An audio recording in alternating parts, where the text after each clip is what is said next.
Boas, para este vídeo eu decidi ler um bocadinho da obra, um pequeno texto da obra A Liberdade e os Escravos,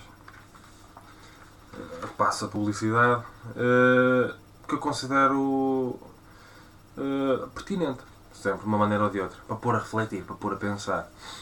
Claro que isto envolve sempre uma certa denotatividade e uma certa conotatividade, mas é importante essencialmente para pôr a pensar. Passo a ler então.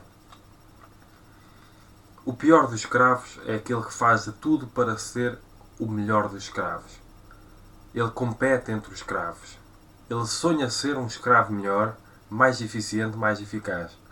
Ele está tão escravo que nem sequer sonha com a liberdade. Quando o escravo sonha ser o melhor entre os escravos, abre a porta do abismo. O abismo é o trono dos escravos. É ser rei no reinado dos escravos. É ser erudito dos escravos. É ser a autoridade dos escravos. É ser o ídolo dos escravos.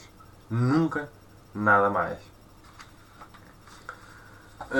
Num sentido conotativo e denotativo, o que é que eu quero dizer com isto que eu digo aqui? Desde que uma pessoa nasce, isto é uma pequena desconstrução, uma reflexão que eu posso fazer em cima disto, eu posso fazer outras. Desde que uma pessoa nasce, uma pessoa envolve-se em arquétipos socioculturais. Envolve-se em preconceitos, envolve-se em sistemas ideológicos,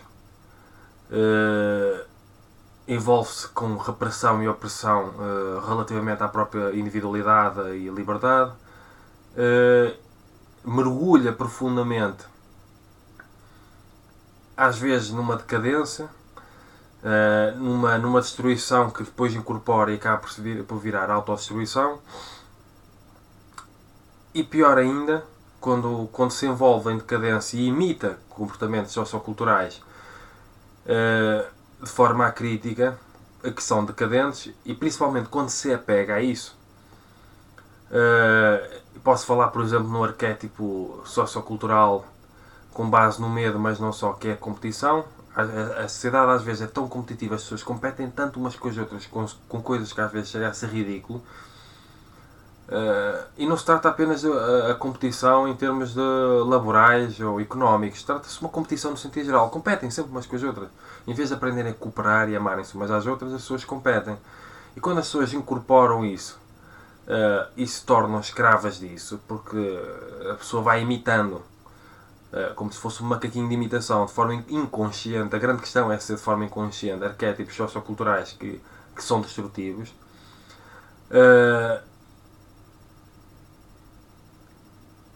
Uma escravidão autêntica. A grande patologia é não só uma pessoa estar a imitar algo que destrói o ser de forma inconsciente, a pessoa compete para se tornar a melhor, no fundo, dentro deste enquadramento, a melhor escrava de sistemas ideológicos, muitas vezes, e arquétipos decadentes. Portanto, às vezes não se trata apenas de uma pessoa estar mergulhada numa escravidão inconsciente, é que uma pessoa aniquila a própria essência, o próprio ser, a própria individualidade, a própria liberdade. A pessoa ainda luta por ser uma ideia ou um ideal que só escraviza ainda mais. Isto é decadente. Então, aquilo que esta obra pretende, e não só, e eu enquanto filósofo, enquanto pensador, seja o que for, que é pela autoconsciência, a autoafirmação, a autolibertação, seja o que for, que isso implique, é importante pôr a refletir no sentido conotativo e denotativo acerca de uma possível escravidão que uma pessoa possa estar a viver.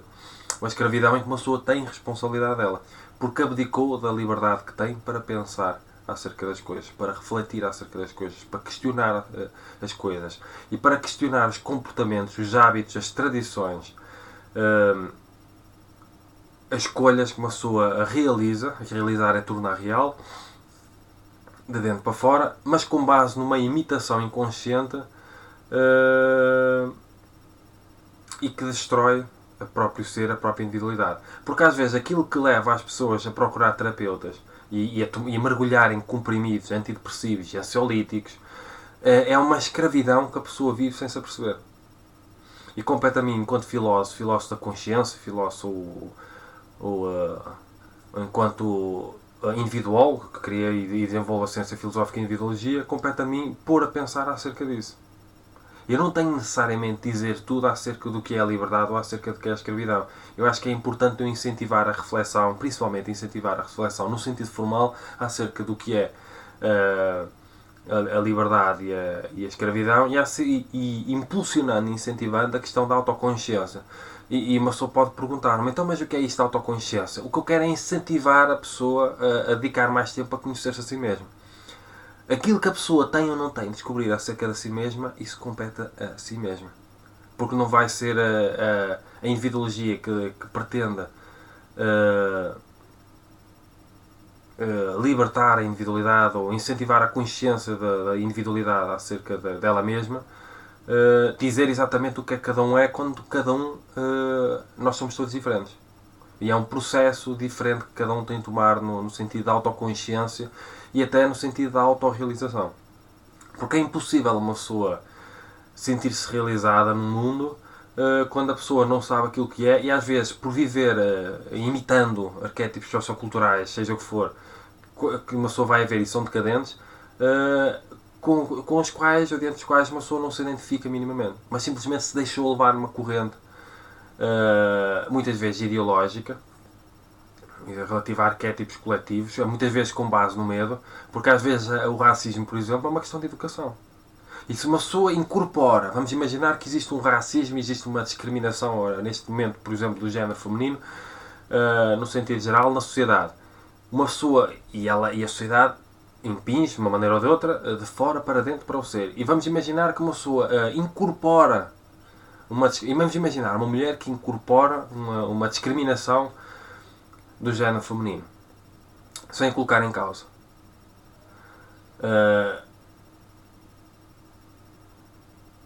A mulher já incorpora que é inferior, por exemplo. Estou a dar este exemplo, poderia dar outro qualquer.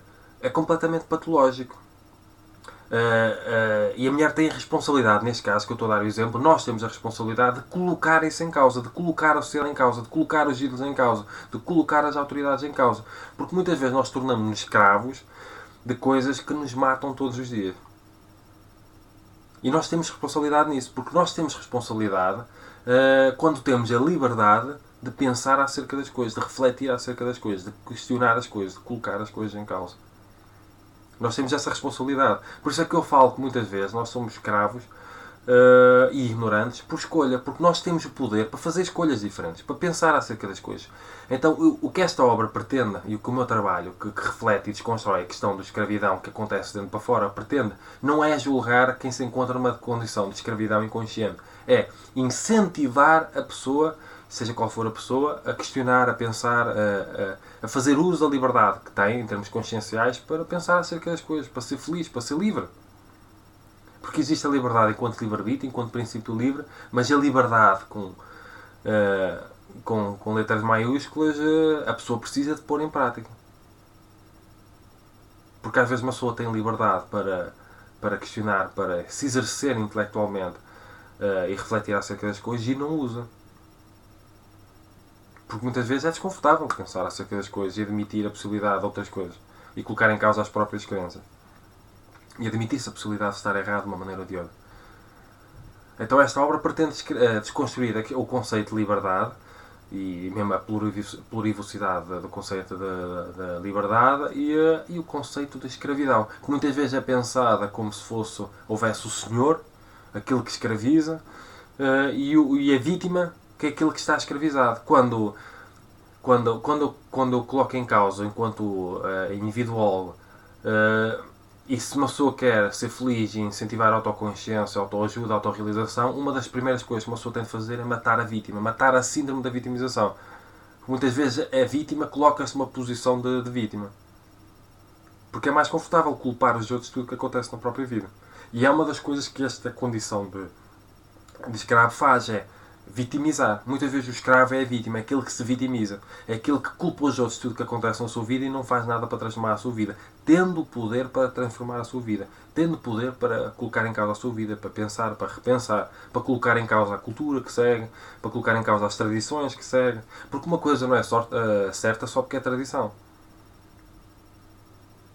Já foi tradição mil e uma coisas que agora são consideradas repugnantes.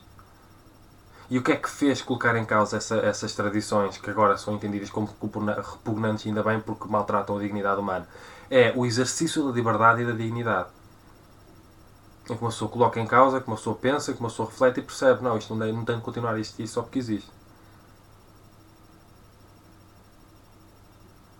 E é uma questão de escolha. As pessoas escolheram e as pessoas escolhem colocar em causa tradições que muitas vezes são decadentes.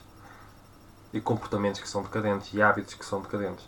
Nós temos que escolher colocar em causa. Nós temos esse poder, nós temos essa liberdade. E se nós temos essa liberdade, nós temos essa responsabilidade. E muitas vezes a condição de escravo, e é isso que eu quero lembrar, é a condição da vítima, daquela que se coloca em posição de vítima, aquela síndrome da vitimização.